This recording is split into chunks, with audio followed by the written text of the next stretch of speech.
Welcome back to your soon-to-be favorite podcast. I'm Angelica. And I'm Kelsey. And this is Here We Grow.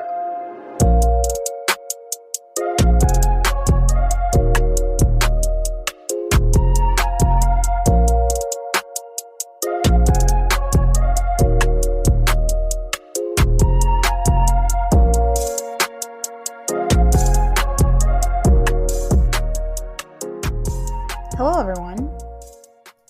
Welcome back. Welcome back to our podcast. to our podcast. If you're new here, I'm Angelica. I'm Kelsey. And this is Here We Grow. Yeah. And this is episode 27.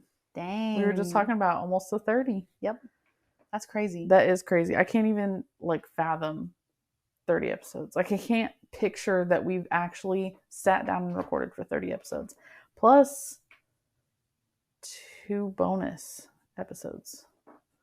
So really we're at 29. That's like 60 to 70 hours of our life so far. Plus more than that because we prep for a while before that. True. But that's a lot. That is crazy. Woohoo. Go us. Yeah, yay us. Go us. So we're going to talk about attachment theory today. Mm-hmm. Attachment theory. Mm-hmm. You may have also heard it called attachment styles. It's pretty important, I think. It's a pretty important thing to learn about. And we've talked about it before. Yep. Our favorite podcast has talked about it before, and I'm going to probably link their episode too because they make a lot of great points that are not directly attachment theory that I think should be pointed out, and it's been voted on before. Yeah, it's also been voted on our Instagram when we put polls up about months ago. Yeah, what topic you guys want to hear. So we're bringing it to you. You heard it here first, folks. Hell yeah. We haven't said that in forever. No. But yeah, we're gonna do that, and the way we're gonna tell you about attachment theory is gonna be a very loose, informational episode. Bear with us. We did not do a whole lot of research on this, but what we're going to do is we're going to take the attachment styles test with you guys on the pod, but hopefully it inspires you to go do your own research. Right.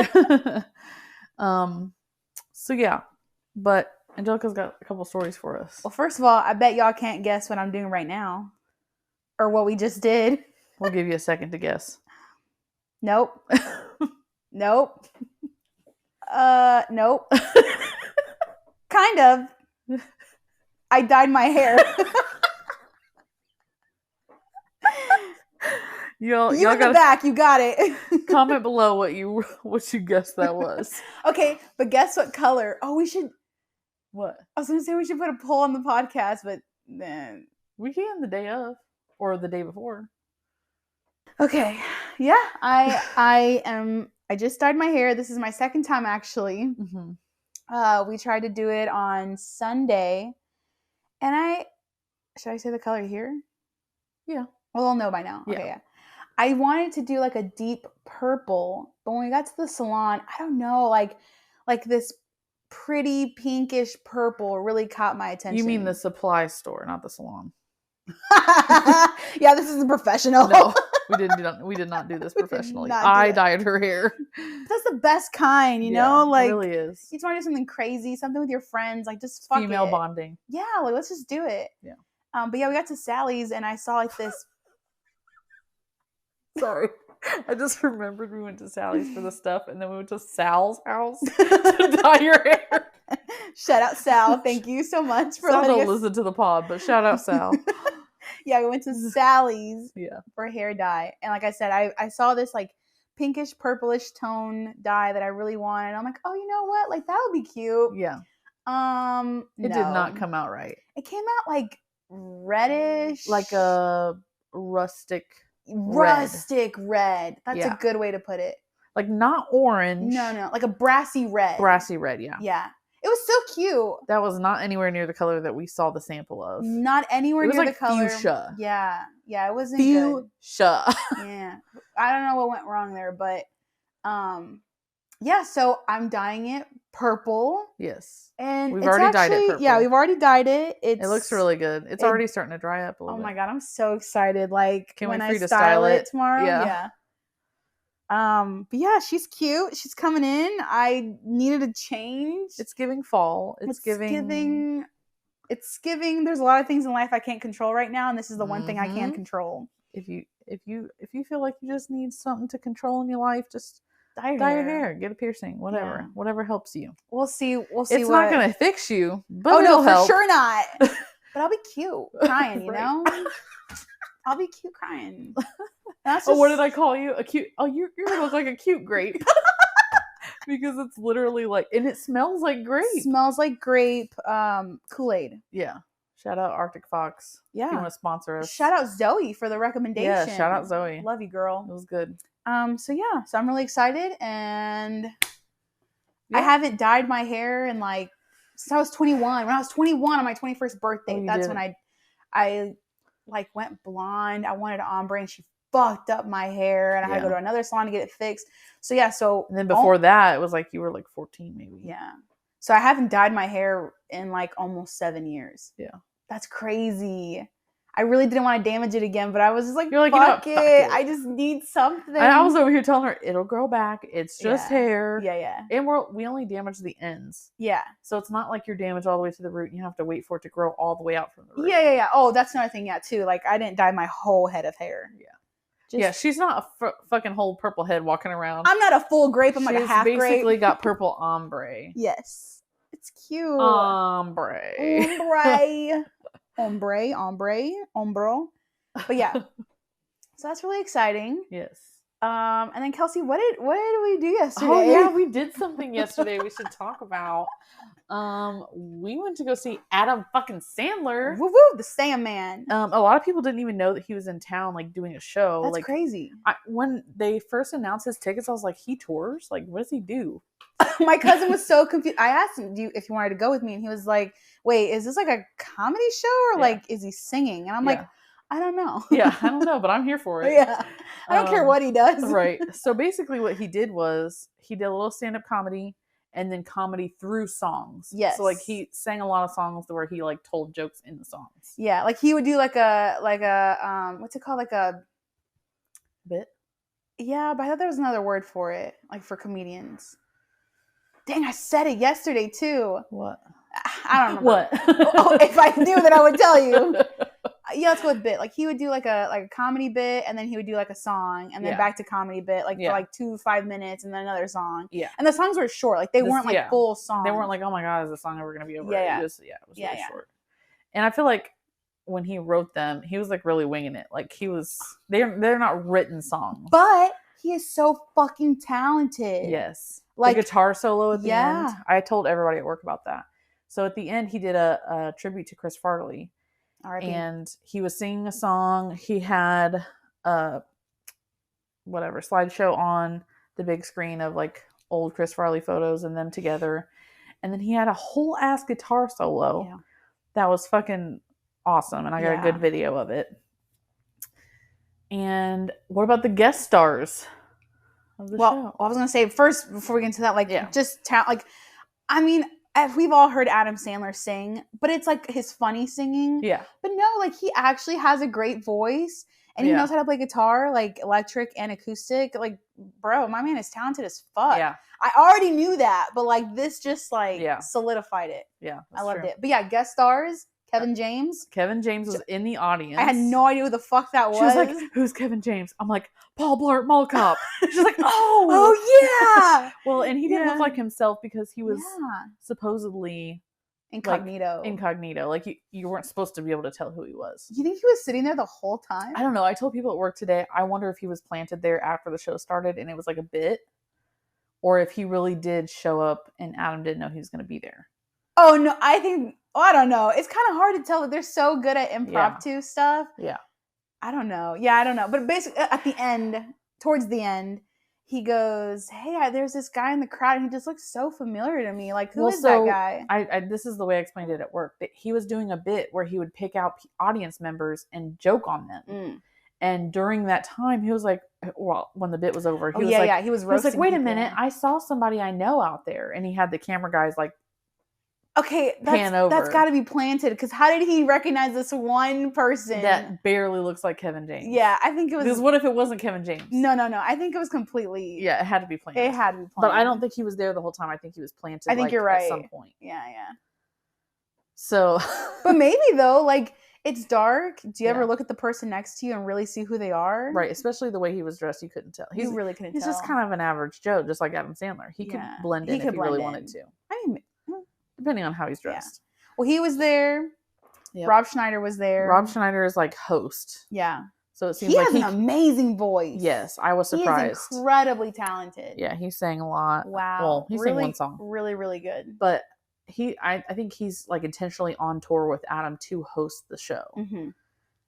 And he had a female comedian open for him named Fortune Feimster, and she was awesome. She was so funny. As soon as we sat down, we were just cracking up. Like my eyes were watering from how funny she was. Yeah. I looked up some of her comedy today. She was talking about her and her wife honeymooning in Qatar and how it's illegal to be gay there, and how they only had like one picture in their honeymoon and they're like 6 feet apart, like their thumbs up. She was like, they brought her a cake that said happy honeymoon and she kicked it out into the ocean. She's like, but I had a piece first. I'm not crazy. She's really funny. So go look her up. Fortune Feimster. She was very funny. I really wish I could get that exact like set, because her set was really funny. Yeah. I wonder if they recorded any of. I'm sure they did. But not probably in Indianapolis. I mean, I don't know. Somewhere they're probably recording for a Netflix special. Yes. Yeah. Or Hulu special. I will definitely be watching that when it comes on. Yeah. But I mean, okay, I knew Adam Sandler was like weird and shit. Yeah. But there were some jokes. Yeah, I was telling my coworkers about this. I was looking at Kelsey like, what the fuck is he saying right now? Like, I don't understand. Okay, let's talk about the balloon joke. Oh my God. Because that's the one that was like one of the most uncomfortable ones. Oh my God. And it just went on forever. And I was like, please stop. So Adam talks about how he's joking about how you can't really just release balloons out into the sky anymore because it's bad for the environment. And people get mad at you if you do it. Bad for the environment. Why'd you say it? I don't know. And people get mad at you if you do it. So he was acting like he was at a party at his house, and like there's guests there, and he was trying to act like he was letting it go on accident so that people couldn't be mad at him. So he finally lets it go, and then he goes upstairs, and he's like, there's a tapping on the window, and it's the balloon. And he opens the window, and the balloon says, thank you for letting me go. And he's like, no problem, man. And no then they just continue talking to each other. And the balloon says, he said, I had 2 wishes. Yep. I have 2. That was one of my wishes in life. And I had 2 wishes. And he's like, oh, well, you only got one. Like, he didn't even want to know what the wish was. Yeah. And then finally the balloon gets to say what his other wish was. And he said he wanted to know what it felt like. Wait a minute. What? The balloon is a female. Oh, yeah. Why do you keep saying he? She was like, how do you eat a guy out? Yeah. I know. You're the punchline. I'm just like, what? The balloon goes, I want to know what it feels like to be eaten out. And we're like, he's talking to a balloon? Like, where is this going? Wait, what? The balloon said that? I'm like, is he on shrooms when he's like doing this? So anyway. So then he proceeds to tell us how you eat out a balloon. And that he tries it, and the balloon also wants him to play with its nipple and untie it, but nice and slow. Yeah, and he like releases some of the air. And it queefs. No, he like called it something else. He said it queefs. Like a balloon. No, it was the vagina part. Oh, what did he call that? Vaqueef? No, it was the word vagina. It was vagina? Balgina? It was like it had the oon part in it. It's not It was like vagaloon or something like Vagaloon! That. Yeah. Something like that. Some that weird was the shit tie like on the balloon. Oh my God. And when he released the air, weird. The balloon goes, oh, I queef. And it was just, it was a very weird joke. And there were other very like kind of uncomfortable, like he was pushing the line with uncomfortable. Yeah. But he like talks about getting Botox on his penis. Yeah. Yeah, that was funny. That was very And funny. he talked to his dog in that bit about it. He talks about, like his dog looking at his penis and Yeah. him looking at his dog's penis. Yeah. We're not doing it any justice, but it was a pretty funny bit. Oh man, if y'all didn't go see Adam Sandler, y'all missed a great show. Yeah, like it was really good. Really funny. Watch it when it comes on Netflix because I'm sure that's next up. But yeah, it was fun. Oh, he made a joke about because he had his daughter's movie, the Bat Mitzvah movie, and he said that his wife told him that his daughter's movie got more ratings on Rotten Tomatoes than any of all his of his movies combined. Yeah. But yeah, Adam Sandler was good. He's funny. Yeah. I feel like he's like a very genuine, down to earth guy. Like, yeah, I was telling one of the few that didn't let like fame get to his head. I was saying that the reason he's likable is because he's relatable and ordinary. Yeah, he was wearing Adidas track pants. And tennis shoes. And a hoodie, and then when he did take off his hoodie, he was wearing a Hawaiian shirt. Very Adam Sandler-y. Very Adam Doesn't care what people think about what he's wearing. I mean, I've seen him like in suits and stuff, like on the red carpet, I'd say. But anyway. Okay, I wanted to save this for the podcast, so I haven't told Kelsey about it. It's not, I bet when I retell it, it's not going to be that funny because you don't know who these people are. Okay. But just trust me on this, right? None of these people? No, I don't think you haven't met her. Okay. Okay, so I share an office with 3 other girlies. And one of our newest coworkers, we'll call her Pam. Because that's her name. No, it's not her name. No, I know. Yeah, we'll call her Pam. You know, she's the older one. She's very like, she's very religious, like by the book, a lot of things, like many things that we talk about is very scandalous to her. Yeah. But like in the funny way, like she never shames us or anything. Yeah. But anyways, so one of our other coworkers, let's call her Shonda, she went skydiving. And so she's showing us the videos of her going skydiving. It's really, really cool. If you've ever gone skydiving, you know what that's like. It's fucking like... Have we talked about you skydiving before? I think so. Once. One time. Yeah.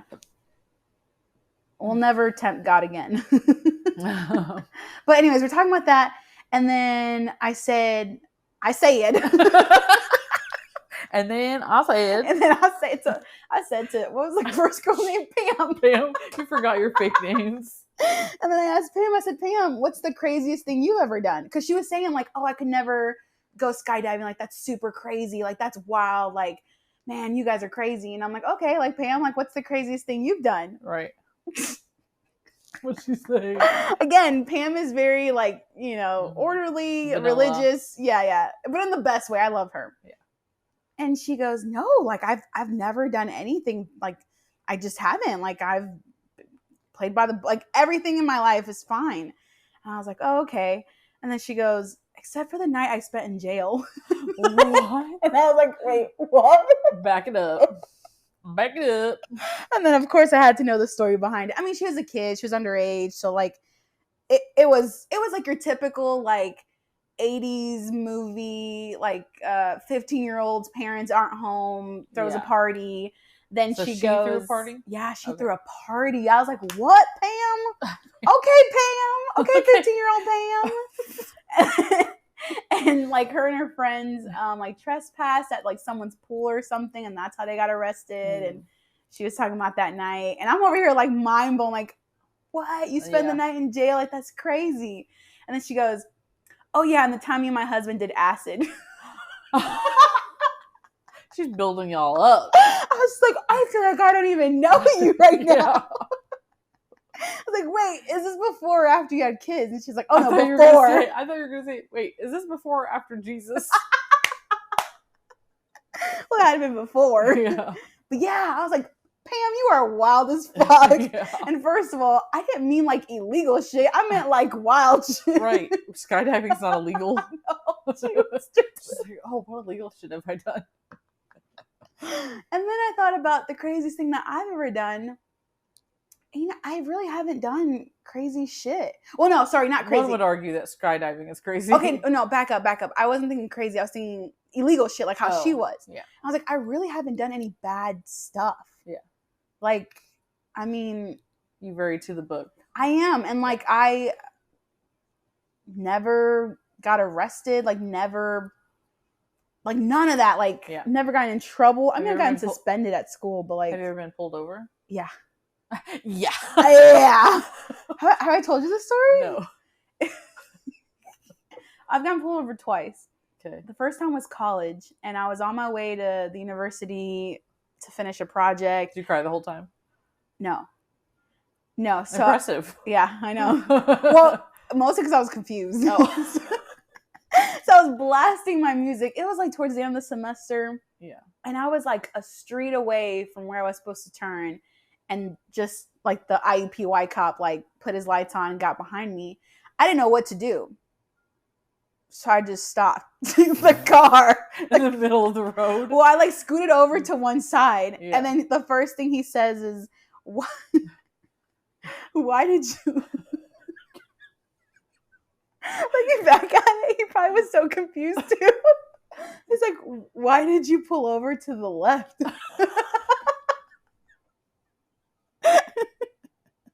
You just said, I don't know my left from my right. Well, I said, I'm sorry, I've never been pulled over. I don't know how this goes. Fuck. He goes, okay, well, nobody tells you what to do when you're pulled over. That's true. I pulled over to the left. I didn't know. Yeah. And he goes, well, next time, and hopefully there isn't a next time, you go to your right. And I was like, oh, okay. I don't know. He gives me a warning, and he's like, he just gives me a warning and just tells me to slow down, and that's all. The second time. Well, she waved her neck with this one. What? You said the second time. The second time. I used to have this terrible tendency of driving recklessly when I was upset. Like if I was mad and I was, driving, I would just, I would be fucking crazy. I wouldn't care. Yeah. And this is the story about how getting pulled over changed my life. Okay. And it is though. Like I would drive reckless. Like I would speed. I would barely do my turning signals. Like I just wouldn't care. I'd weave in and out of traffic. Like did not give a fuck. And I was mad this day, and I think I was going 82 on a 55 on the highway. Damn. Yeah, girl, it was bad. I was mad.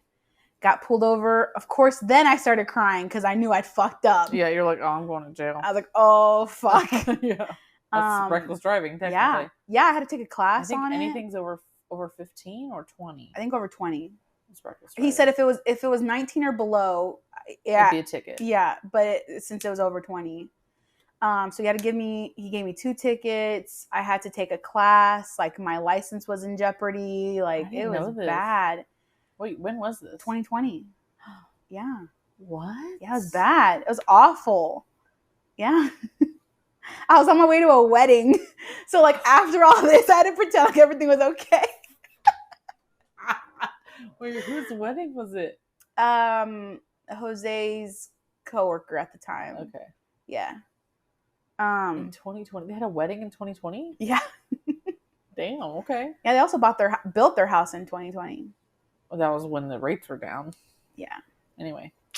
But yeah. So I don't do that anymore. I'm very conscious about the speed that I'm going at. Yeah. I'd say you're a pretty good driver. Yeah. Thanks. What's the most illegal shit you've done? Have you done acid with your husband? No. No, not Dude, acid. I don't think I'd ever do acid. That's scares too, me. Yeah. Or mushrooms. Yeah. Or call us vanilla if you want. Did you hear what I said? Or ayahuasca. Yeah. Yeah. Fuck all that shit. I'm trying to think the most illegal shit I've ever done. Careful, we're recording this. I know. Statute of limitations. Yeah. Careful. You've been reprimanded for your shit. 30 people are listening. All 30 people. I can't think of anything. Did I tell you about my dream? No. Oh my. Okay, so like I was having these crazy vivid dreams. Okay. One of my dreams was that I killed a man. Well, in self-defense. I was at the gym, which not there too often nowadays. But I was at the gym, and this guy just came in and started wailing on me. Just started beating the fuck out of me. and I'm trying to like get the upper hand. I'm fighting for my life. And at one point he like trips over some machine, and I just take all my rage and I literally bash his face in with my foot, and he dies. Wow. And then I just leave. And it feels so fucking real. I leave, I go to work, and I'm like, okay, how am I gonna get away with murder? Like, how am I gonna do this? And then I fucking realize I left my phone. Well, you're not gonna get away with murder with your phones there. Bruh. I'm like, okay. Maybe it's still there. Maybe they haven't found it. Yeah. I go back to the gym. It's full of cops. I get close to the body. They're like, oh yeah, like this man, like we just The cops just let you in. Yeah, dumbasses. There's still people working out. The dumbass cops in your The dream. dumbass cops in my dream. They don't know what the fuck the law is. Yeah. And my phone's off to the side. So I just hurry up, grab it, and leave like it's nothing. Yeah. And then I live my whole life with this guilt that I got away with murder. So then you see your whole life. Or you just know your whole life. Yeah, but like I woke up so guilty. You're like, God damn it, I murdered that guy that was trying to kill me. I almost called in on myself. Like, hey, in my dream, I killed somebody last night. In my dream, guys. In my dream. Yeah. And then the other one that I had was that I was in church. And so like my niece and nephew were there and my sister. Except my niece was like 10 years older. Oh, wow. My nephew was still the same age. And we're at this church, and my niece comes up to me, and she's like, hey, she shows me a wad of money, and she's like, hey, can you hold this for me?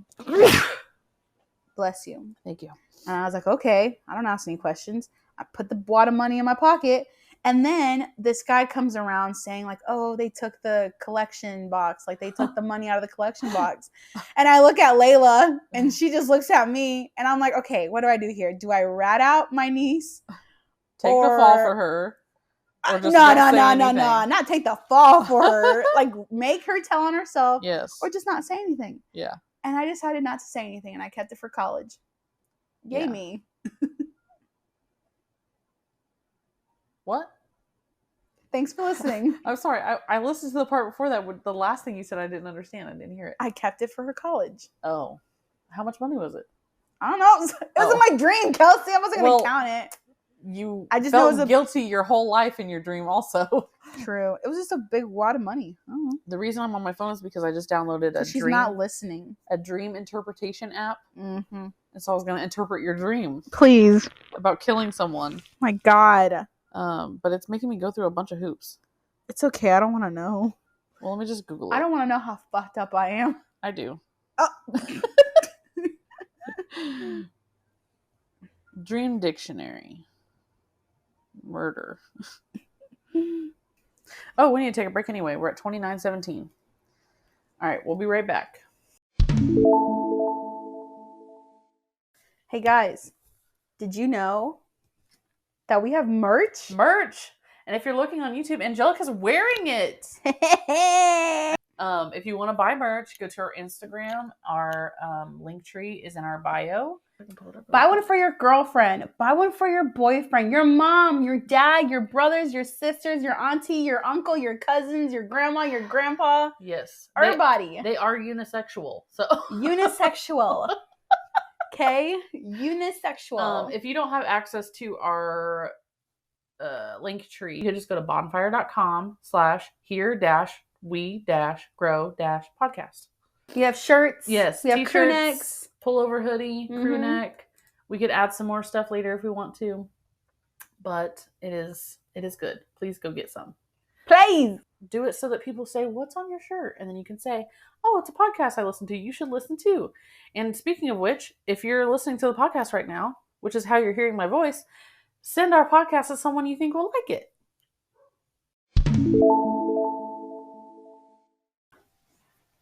All right, we're back. I found some reasons as to why Angelica would be having dreams about killing someone. When was this again? This just sounds awful. How long ago? Probably like almost a month ago. Okay. One option is you have a hard time letting go of the past. Oof. If this doesn't make sense to y'all now, it will one day. 2, difficulties in personal relationships. God damn! Stop it! 3, you feel the need to get rid of something that is causing you stress. I can't. Oh no! I didn't read these before I started. No. The 4 is the willingness to break a bad habit.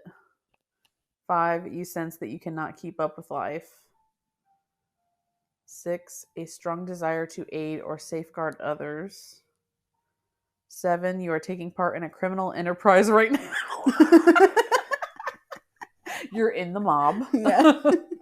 That might be why you're dreaming about killing people. It's definitely not. Let's see. Oh, dreams of killing a stranger. Oh no, that's no. Because he was a stranger, right? Yeah, I've never seen this man in my life. The stranger in your dream is a metaphor for the addiction you struggle with. Okay, that's a no. No. If, for instance, you believe you are obese and dream of killing someone, wow, you may be advised at this time to eat healthier. And I was at the gym. That's it.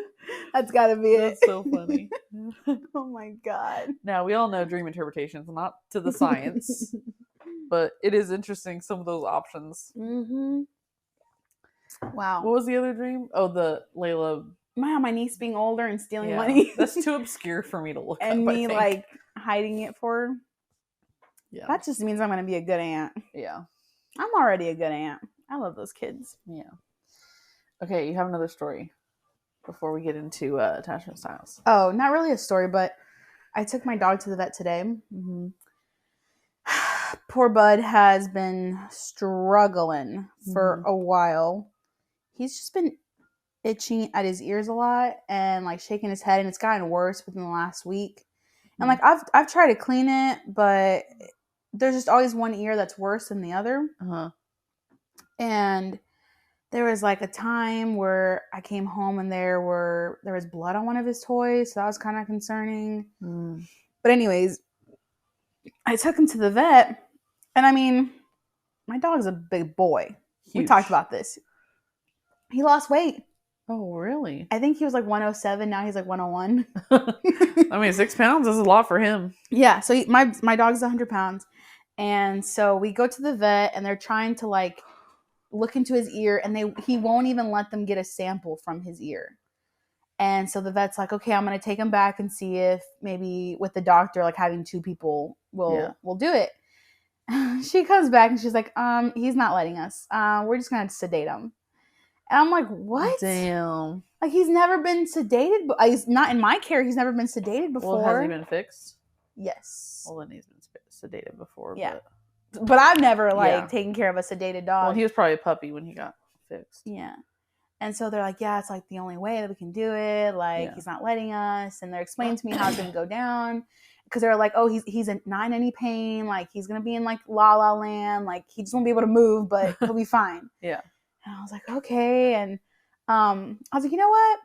Can you clip his nails while while he's under? While he's under. Can you just clip his nails? Yeah. You know, like, I'm sure they get that all the time. I mean, yeah, because he won't let me. He won't let anyone touch his nails. Yeah. When he's distracted, sometimes I'll go up with a nail filer and I'll just file a little bit. But, I mean, it doesn't really do a whole lot. But, man, this shit fucking hurts. Yeah. But anyways, $338 later. Yeah. Just to sedate my puppy was $100. Yeah, I can imagine. Because he was over 50 pounds. Yeah, it was like a horse tranquilizer. Yeah. What the actual fuck? Yeah. How's he acting after? Oh my god. Is he funny? Oh, I bet. Oh my sad poor but funny. Yeah, like I didn't want to record him because I felt so bad. Aww, like he's recording. never gonna know if you record. I know, but I'll know. It was just you so won't be able sad. to live with the guilt. Yeah, it was just so sad. And like I was trying to get him back into my Jeep, and it's like little paw, like he was so timid, and it's just so cute. And I just felt really guilty. And then coming back home, he didn't know how to come off the Jeep. So I put my big girl pants on and I lifted him up and I squatted down 100 pounds. Didn't even feel it. I was like, wow. This feels All nice. you need to do is lift Bolin a couple times. But yeah, that's it. I mean, he's loopy. Did they come back with the sample? Like what Oh, were yeah. they trying to find? They were To trying see if it was like an infection. Yeah. So he had really bad allergies that led to an ear infection, and it had like a bunch of yeast in there. Just one ear though. Yeah. The other ear was fine. It just had like a bunch of yeast in one ear, and I remember I would always try to clean it, but like every swab that I put in there, I would get some of that gunk out, but it was just never fully clean. Yeah. But yeah, they got everything out, and like did like a heartworm test, and yeah. Okay, well, He's on the mend, right? I know, but did he have to get medicine? Yeah, they had to put medicine in his ear. So you don't have to do it though. No, it's good for 2 weeks, and then after that, just like routinely clean his ears, which I used to do like once a week, and then I turned to like once every 2 weeks because life gets busy. But that's no reason to neglect my dog. I know you probably are like, I don't have any money, but you can have the groomer do it. It's a service they offer, cleaning ears. Oh, well, I know how to clean ears, but his was just really, really bad. Yeah. Because of the allergy, it just made it worse. Yeah. My poor puppy, he was being so silly. He's gonna be okay. He just looked so sad. I know. He was just laying down, just looking at me all depressed. I'm like, I'm so He wasn't depressed. He was tired. I know, I just felt so bad. He was loopy. He was seeing colors. My poor baby. That he's never seen before. I've never seen him like that. It made me really sad. Yeah. I wonder what drug they use to sedate dogs. I would assume trazodone. What? That sounds familiar. Do they use to sedate Hey, dogs? Priscilla. What do you call a 3-humped camel?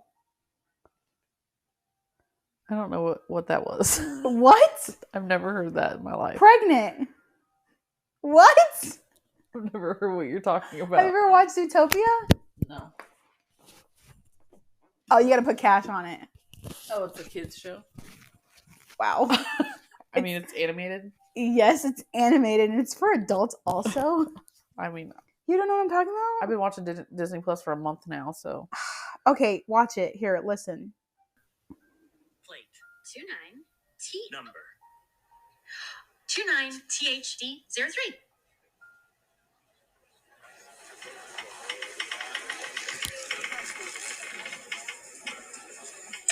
Two 9 THD03. T HD03. H D03. D 03. 0 3. Hey, Flash, want to hear a joke? No! Sure. What do you call a 3-humped camel? I don't know. What do you call a 3-humped camel? 3-humped camel. Pregnant. Watch this.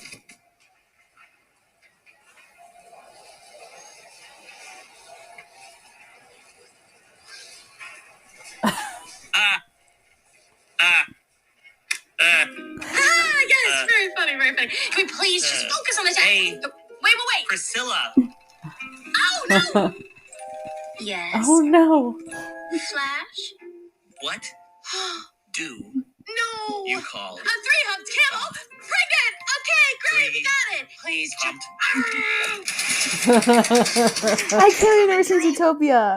No, I'll watch that. I wrote my college paper on Zootopia. I'm being serious.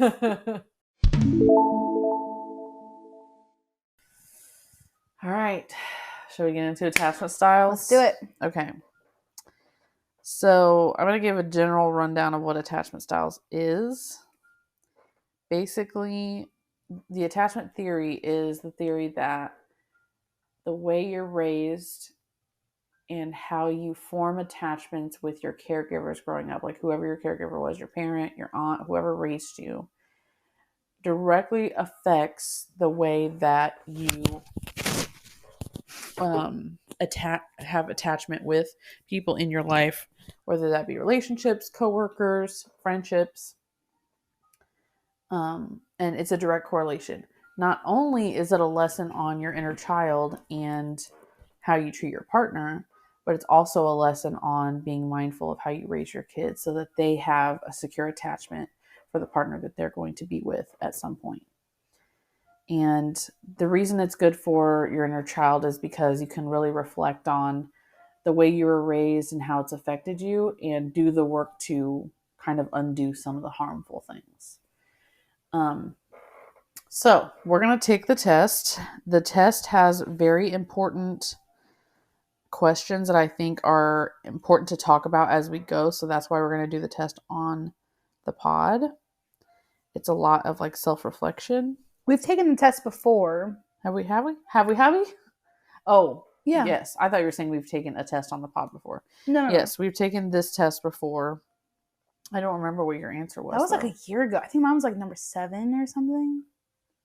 Oh, wait. These aren't numbers. That's the Enneagram. This is Never secure mind. attachment, anxious attachment. Oh, yeah. Avoidant attachment, and combined. I think mine was either avoidant or compliant. I said combined. Wow!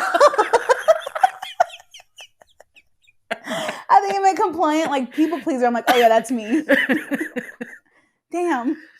I said combined. Okay, never mind. I'll just shut up now. Okay, we're just going to take the exam. We're going to talk about each question, answer our answers, pull up the quiz on yours so you can get your own answers. Your own answers. I need this charger. How's the chair? Oh, shit. Okay. Yes, so it's secure, anxious, avoidant, or disorganized. And secure is the healthiest one. Okay, where do I go? I think you got secured, right? Yeah, and you're like the only one that got secured, and we were all like, "Wow." I think you're the only other one that took the test. Took the test. What do I go to? Did you go to the link that I sent it to you? Oh, I sent it to you earlier today.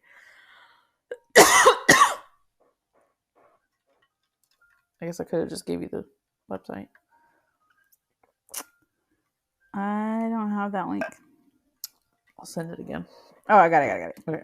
I got it. Okay, it's having us fill out our information. Are we in a relationship? How old we are? And our gender? Do we have children? And where we're from as far as country. Hopefully they're in the same order, the questions. Damn, we're 25 to 30. Yeah. Fuck. Yeah. I did one earlier today that was 25 to 36. I was like, damn. Okay. Is your first question, I'm afraid that this person may abandon me? No. Damn it. They're opposite. They're mixed up. I'm going to take them. Yeah. Just call out each question and then we'll overlap at some point. Or like we can do back and forth. Yeah, that's what I meant. Okay. Let's just see how it goes. Okay. Okay, so my first question is, please answer the following questions with respect to your mother or mother-like figure. 1, I'm afraid that this person may abandon me. I'm going to say disagree. So it's strongly disagree to strongly agree. Actually, I'd say strongly disagree. You want to do your first one? If this person has passed... Oh, wait. Is it for your mother? Yep. Okay. I forgot that one. Yeah. It's for my mom. If this person has passed away, we would like for you to answer these questions with respect to how you felt when they were alive. Okay, my bad. If it helps to turn to this person in need, it helps to turn to this person in times of need. Strongly agree. My second one is, I prefer not to show this person how I feel deep down. Wow. I'm going to say slightly agree to that. I worry that this person won't care about me as much as I care about him or her. Strongly disagree. Okay, 3 for me. I usually discuss my problems and concerns with this person. I'm going to say slightly agree on that one. I don't feel comfortable opening up to this person. I'm going to do disagree. Okay. Because I'm very open with my mom, but there are just some things that woman does not need to know. At least not in that moment. Right. Later on down the road. Yeah. 4, I often worry that this person doesn't really care for me. That's my 4 too. Mine strongly disagree. Ugh. These questions are tough. So if you're having a hard time listening to this, it'll be hard to take this test.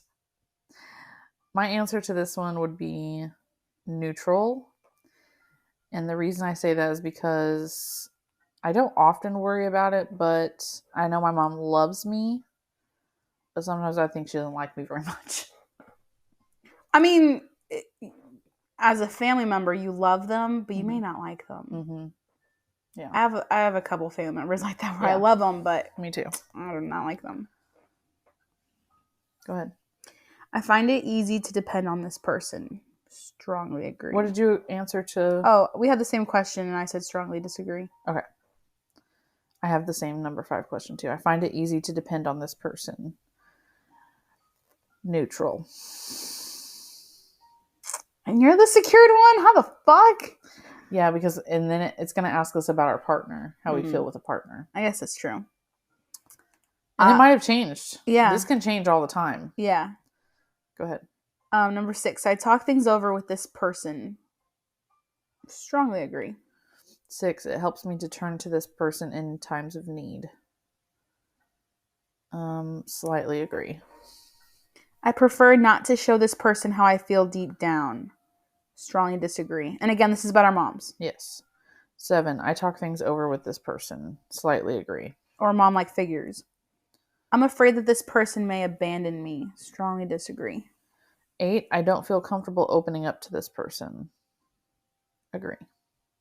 I usually discuss my problems and concern with this person. Strongly agree. 9, I worry that this person won't care about me as much as I care about him or her. I'm just going to say neutral on that one. I'm not thinking about that. Did you do your 9? Yeah. Okay. Next one is father or father-like figure. What's your first question? Oh shit, hang on. Yeah, I prefer not to show this person how I feel deep down. So it's going to be the same questions, but for dad. Yep. My first one is I don't feel... Oh, sorry. Answer yours. I was like, wow. I literally rolled my eyes. I was like, Sorry, wow. I'm trying to figure out the quiz. I prefer not to show this person how I feel deep down. Agree. I feel like there's a lot of things that my dad doesn't need to know either. Yeah. Majority of the time. 1, I don't feel comfortable opening up to this person. Strongly agree. That's my second question. I don't feel comfortable opening up to this person. I'd say slightly disagree. I still could open up. Okay. I prefer not to show this person how I feel deep down. Agree. I talk things over with this person. Slightly agree. Mine is also I talk things over with this person. I'm going to say slightly agree because he does help me with some stuff. But it's like stuff that I know he has knowledge of. Yeah. I find it easy to depend on this person. Agree.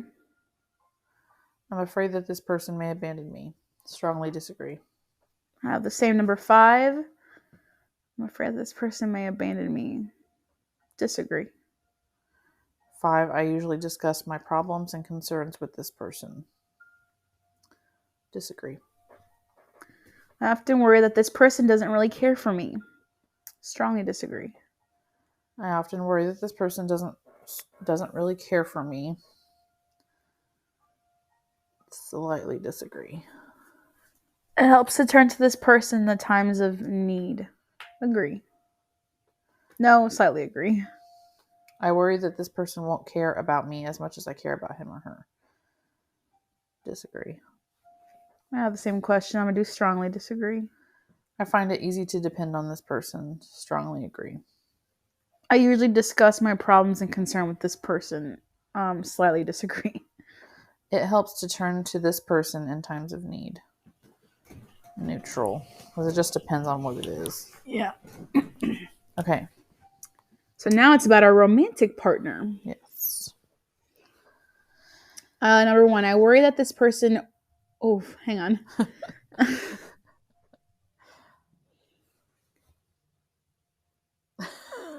It's going to be tough. I worry that this person won't care about me as much as I care about him or her. I worry that this person won't care about me as much as I care about him or her. Agree. Okay. 1, I think things over with this person. Agree. It helps to turn to this person in times of need. Agree. I often worry that this person doesn't really care for me. Strongly disagree. I find it easy to depend on this person. Agree. It helps to turn to this person in times of need. Strongly agree. I usually discuss my problems and concern with this person. Strongly agree. I'm afraid that this person may abandon me. Strongly disagree. I often worry that this person doesn't really care for me. Slightly disagree. I find it easy to depend on this person. Agree. I prefer not to show this person how I feel deep down. Agree. I prefer not to show this person how I feel deep down. Disagree. I'm afraid that this person may abandon me. Slightly disagree. I don't feel comfortable opening up to this person. Disagree. I have the same question. Slightly agree. I usually discuss my problems and concerns with this person. Agree. I talk things over with this person. Slightly agree. I worry that this person won't care about me as much as I care about him or her. Strongly disagree.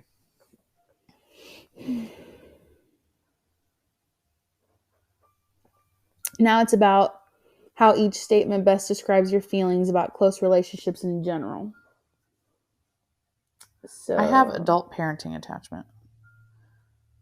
Huh? Wait, hold on. The following seems so rude.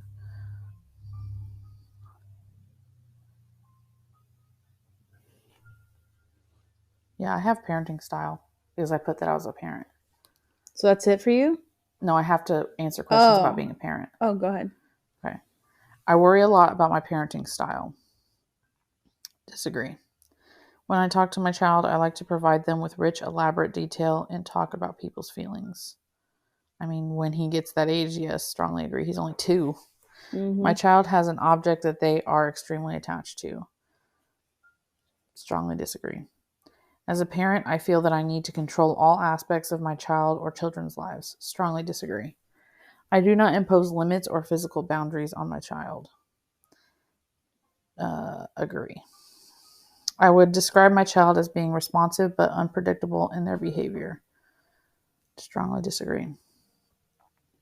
I notice that when my child feels any kind of stress, they desire physical contact with me until they feel comforted. Strongly agree. I would describe my child as having difficulties with imaginative play and creative play. Disagree. I notice that my child seeks my approval of their emotions. This is neutral because he's not old enough for that yet. I am curious to find out why my child behaves the way they do. Strongly agree. Oh, there's more. My difficulties balancing my own emotions affects my ability to be sensitive to my child's negative emotions. I'm going to put slightly disagree because sometimes I have my moments, like any other parent. I am actively interested and curious to understand my child's mental and emotional states. Strongly agree. I notice that my child rarely cries when they are separated from me and avoids contact with me on my return.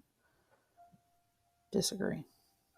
My child minimizes their emotions to be emotionally or physically close to me. Strongly disagree. Okay. General attachment style? Mm-hmm. Okay. I find it easy to depend on others. Agree. I usually discuss my problems and concerns with others. Slightly agree. I'm not as good at it as other people are. I talk things over with people. Agree. I worry that others won't care about me as much as I care about them.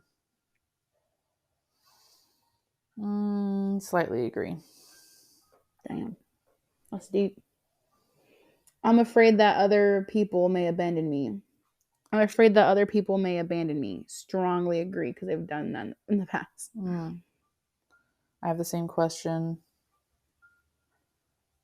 I'm going to say disagree. I worry that others won't care about me as much as I care about them. Slightly agree. I find it easy to depend on others. Slightly disagree. It helps to turn to people in times of need. Slightly agree. I often worry that other people do not really care for me. Neutral. I usually discuss my problems and concerns with others. Slightly agree. It helps to turn to people in times of need. Slightly agree. I prefer not to show others how I feel deep down. Strongly disagree.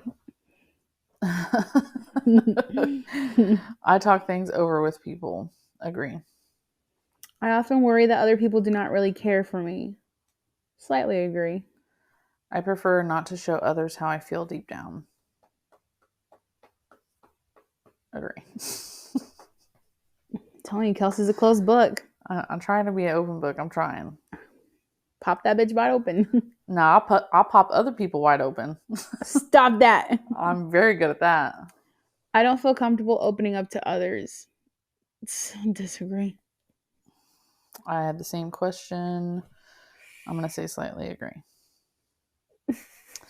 What'd you get?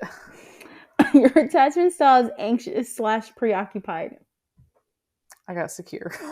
What the fuck? This is the second time I've gotten secure, so we're pretty sure that's right. You have to put in your email to get the results. It's not a scam, promise. We've done this before. We'll put this link on our stories and in the show notes if you want to take this test yourself. It really makes you reflect on your childhood and your adult life. You know, your whole life. Your whole entire life. Okay, so before we go to our results, let's talk a little bit about the different kinds.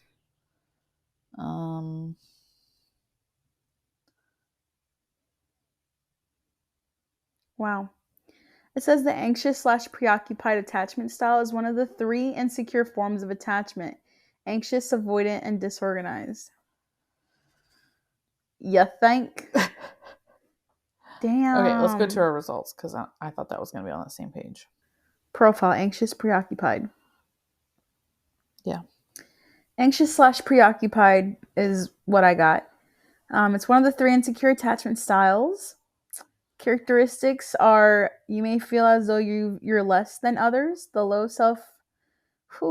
sense of self-esteem associated with the anxious attachment style often results in feelings of not being good enough. You self-sacrifice and put the needs of others first. This is often due to a lack of sense of self and your own needs. Due to an inconsistent formative period, you may feel as though you're unworthy of love. Thus, you seek external validation and reassurance from others in an attempt to prove to yourself that you deserve love. You struggle with being single or alone for periods of time. Relationships and intimacy are strongly connected with an anxious attachment's feelings of self-worth. Therefore, you may crave attention and try to impress others in an attempt to get it. Oof. You are caring and kind to your partner's needs. However, because you may become preoccupied with catering to your partner's wants, they may end up feeling as though they need space from the relationship. Wow, so I smother them? Wow. I'm sorry. Remember you were saying the thing to Travis about like being obsessed? Oh yeah, my toxic trait in a relationship, we all have them, okay guys? Shut the fuck up. My toxic trait is that I want someone to be obsessed with me because I would be obsessed with them too. Yeah. Obsessed. I'm not talking like, you know, your life changes because of, like, it's like not toxic, but like no. hyping each other up. Yeah, just like being like each other's number one cheerleader. Yeah, like cheerleader. Yeah, okay. Moving on. You fear rejection and criticism, thus you may become highly upset at any form of disapproval from your partner. You are hypervigilant towards any threat to your relationships. Due to your fear of rejection and need for intimacy, you may overanalyze all of your partner's actions, but yet misinterpret fundamental problems in the relationship. I don't think that's true. The other way around, maybe. I think so. I think I'm over vigilant because of things that they've done. Yeah.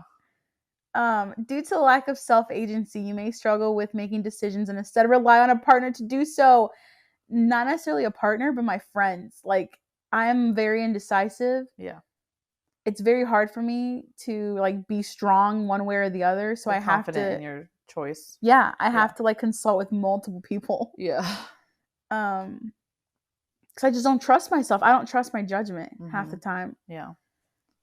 You may act clingy. Wow. Obsessed. All right, whatever. Someone's gonna appreciate that one day. You may act clingy and you may act clingy and needy towards your partner if they attempt to spend time with others outside of your relationship. What's more, you might experience intense feelings of jealousy and frustration if they do so. That's not me. No. I don't give a fuck if you go out with your friends. Go, please, like, go out and do your own thing. Because I do that. Because I go out with my friends a lot. I agree. You are attentive to your loved ones, almost to a fault. Others may end up taking advantage of your kind and generous nature. Yep. Do you want me to keep going? Yeah. Wait, what number is that? Like what page? 4. Well, mine has boxes. On page 4. Excuse me. Oh, no, mine's on page 6. Okay, can just continue. Oh, well, characteristics of secure attachment. Is that what you're reading? Yeah. Okay, yeah, continue. Well, not secured, but yeah. Was that the rest of your characteristics? Was that all of them? Yeah, and then at the bottom it says, like, how do they develop? Okay. Well, let me do my characteristics and we'll go back and forth. Okay, secure attachment style characteristics. You have a favorable view of yourself due to early years. You have a strong sense of self and self-agency. You have a favorable view of others. You tend to trust your partners and their intentions and do not typically feel jealous or doubt a loved one's intentions. You seek out emotional closeness with others and give it back in return. You enjoy mutual dependency. I do seek out closeness with others, even though I'm not willing to like say much, like deep down, you know. Although you enjoy being in a relationship, you are also comfortable being alone. Couldn't tell you. Been with Travis 12 years. You exclude warmth and express your feelings openly and comfortably. You are capable of initiating and maintaining meaningful long-term relationships. True. You are aware of your emotions and are able to regulate them. You are also able to help insecure partners to balance theirs when they are feeling too much or too little. You are comfortable with proximity. Your view on relationships is positive, so being close to someone is enjoyable to you. You are self-aware and thus can manage criticism without becoming overly distressed. That's true. I manage criticism really well at work. I've always been complimented on that. Like whenever they're like, okay, we need you to improve on this. I'm like, you're right. I'm a dumbass.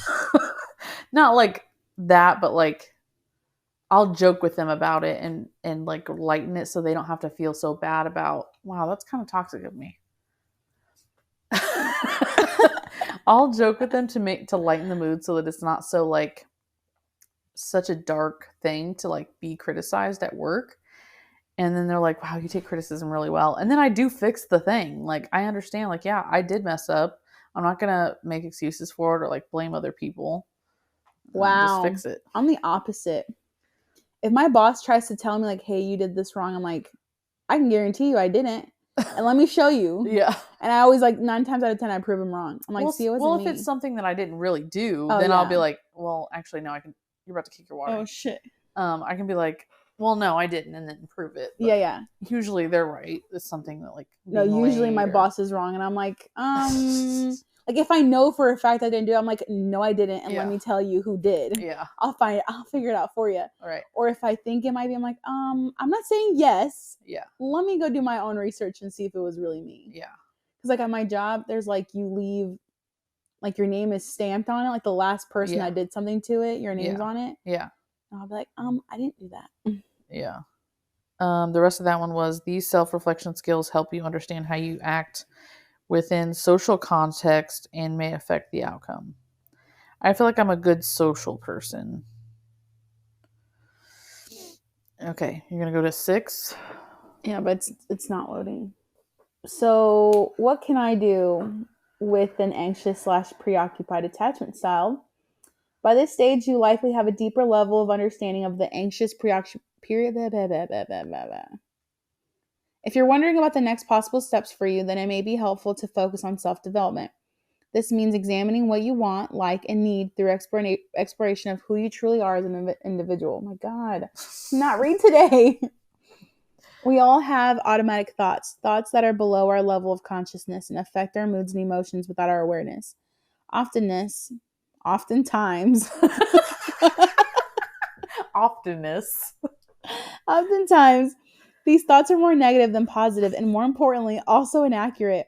For example, you might subconsciously think, I'm not important, everyone else is better and more worthy than me. Why would anyone ever love me? Or like you think you're a bad person. I do think I'm a bad person. Yeah. That's like what they're talking about. Yeah. It's subconscious, incorrect thoughts. Yeah. And then when like bad shit happens to me, I'm like, yep, because I'm a terrible person. That tracks. The good news is that it's possible to identify these thoughts and start the process of regarding yourself in a positive and adaptive way. Another step that you can take towards healthier management of your thoughts and actions is to try and stay in the moment. I do try and do that a lot. Like when I'm having a good time with my friends, I remember to like take a mental note, like, this is great. Like I'm having a good time. Yeah.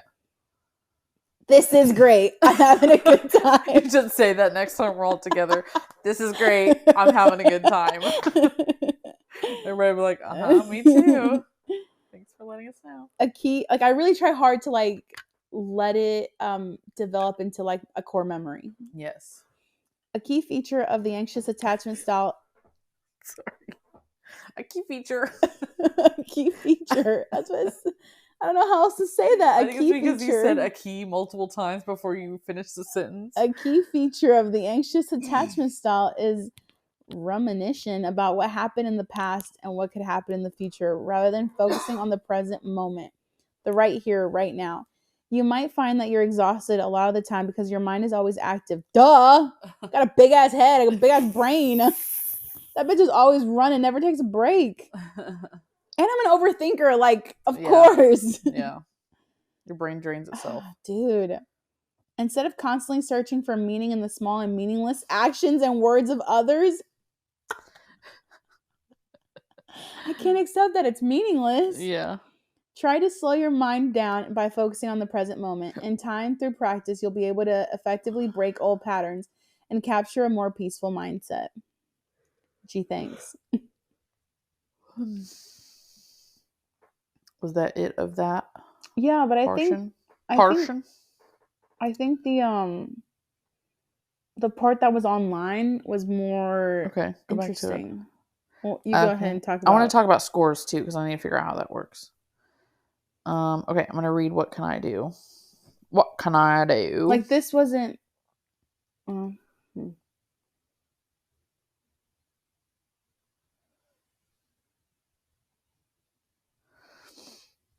Okay. If you have a secure attachment style, it will be important for you to understand the 3 insecure attachment styles. You are likely to be thriving in life and relationships, but you are also able to help your partners if they have an insecure attachment style and exhibit attachment disturbances. Your stability in relationships can make you your partner's rock. Wow. If you are with someone who has an insecure attachment style, which I am, you tend to show them and mirror to them that it's okay to be alone if they have an anxious, preoccupied attachment style, or that it's okay to be with others if they have dismissive, avoidant attachment style. If you suspect that someone you love or care about has an insecure attachment style, you can be of great help to them simply because of the way you value and behave in social contexts. Another thing you could consider is to encourage your loved ones to work on their attachment patterns, be it alone or with a therapist, friend, or family member. While it can be challenging for people to work on themselves and their attachment styles without therapy, we have developed a series of steps people can take to move forward to secure attachment. Another part I didn't read before was the beginning of 4. You have a secure attachment style, it's great news. Either your needs were adequately met during your formative years, or else you worked hard at your relationships and circumstances to get where you are emotionally in life. I think it's a little bit of both. The secure attachment style is considered to be the most balanced and healthy of the 4 styles. The other 3 attachment styles are insecure attachment styles: anxious, avoidant, and disorganized. 1 in 3 people have one of these forms of secure attachment. 1 in 3? 1 in 3. I'm 1 in 3? Mm-hmm. Mm-hmm. What the fuck? I mean, think about it, like the generation that raised us. They weren't focused on forming healthy attachments with their kids. Right, so I would think 2 of 3 would have 3 of the 4 attachment styles. I don't know right? all that math, but Well, that's what I'm saying. Like, there's just one of the healthiest. So it's so 4 statistically. There's 3 more, like 75% chance of getting an insecure one rather than a secure one. And if the 3 insecure ones only 1 in 3, that's crazy. Yeah. I mean, that's a good thing. Yeah. But I just would expect the opposite. Yeah. Where was I? When working with someone with an insecure attachment style, the aim is to help them transition towards earned security by helping them to forge their way on the path of secure attachment. Okay, have you read how the scoring works? Mm-mm. Okay. 3.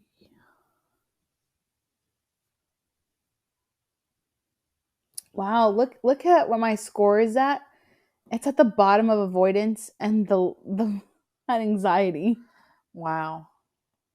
Yeah. Wait, so the purple dot? That's your partner. Yeah, I was talking about the mom. Oh, okay. So yeah, you have the lowest anxious attachment with your mom then. Yeah, so I have the best score with my mom. More avoidance than anxiety with my dad. And then for my partner, I have about the same avoidance as I do anxiety. Well, I have more anxiety than I do avoidance. Okay. So I have the healthiest attachment with my partner. My partner's all the way down, almost all the way down to the bottom. Must be nice. General is like smack dab in the middle, almost. Yeah, like evenly avoidance and anxiety. Father is more avoidant than anxiety, which is what you said. And mother is evenly avoidant and anxiety.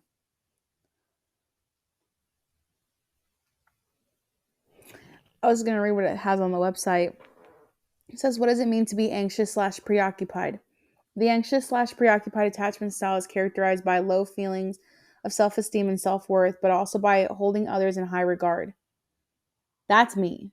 Yeah. People with this attachment style actively seek intimacy, security, and deep bonds with others, but due to their early experiences, struggle to trust their partners and loved ones. Wow. I think a piece of your equation is that you're a middle child. Yeah. And middle child syndrome is a real thing. Real fucking thing, bro. Yeah. Like, man. You had, and we've talked about this before, the oldest sibling was getting a lot of the attention with like behavior. And so was your brothers, a lot of the behavior. My siblings had a lot of behavioral issues. Yeah. So you were always just kind of the forgotten one. Or taking the blame for some of the behavioral issues. Yeah. Or getting punished for something they did. Yeah.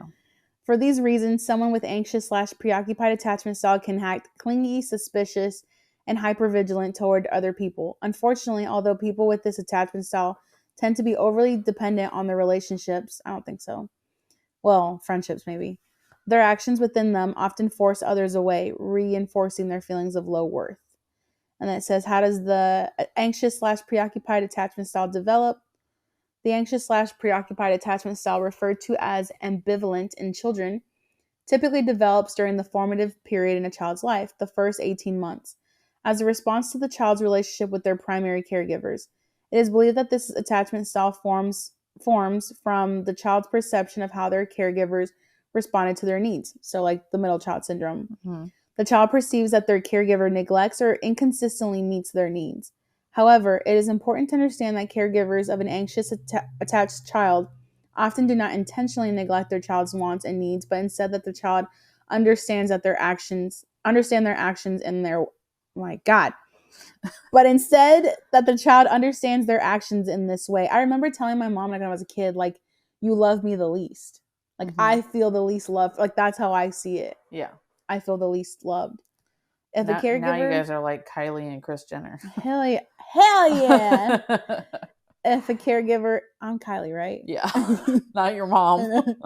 If a caregiver is misattuned to and often misreads their child's cues, the child responds by thinking, they're not going to take care of my needs, so I need to try harder. If I persist, the other person will understand what I want and they will take care of me.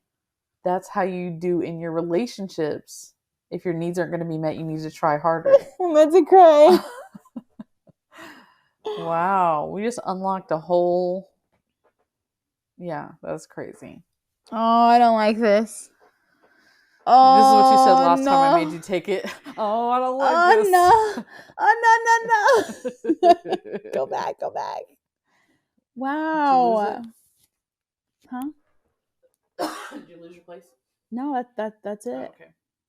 Oh, okay. So I looked up. Oh, I'm here talking in the microphone. Wow. I'm talking in the microphone. Oh my God. Wow. So yours is anxious, right? Yeah. Okay. I'm gonna read the other two. Okay. I'm just gonna read the general synopsis in the beginning.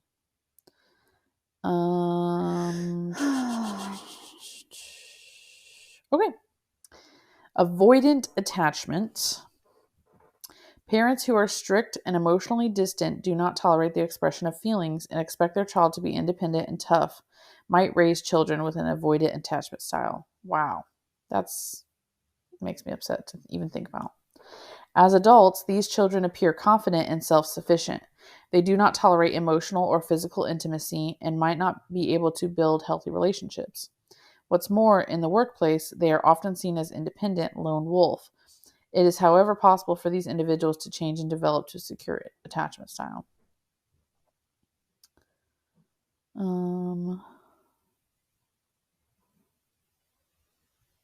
Oops.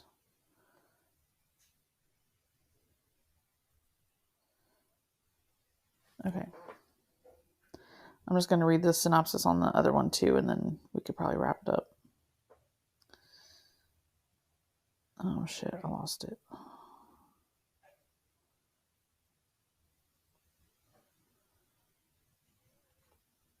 Okay, the other one, the fourth one is disorganized, which is a combined anxious and avoidant.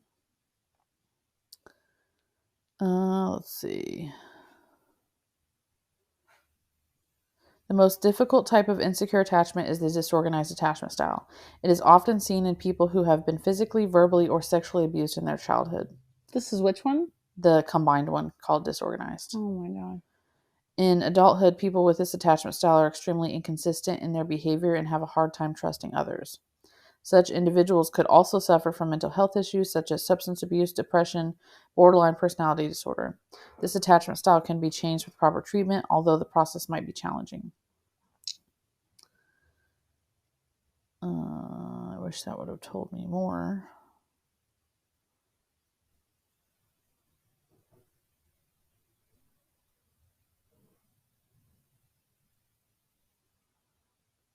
Yep, that was it.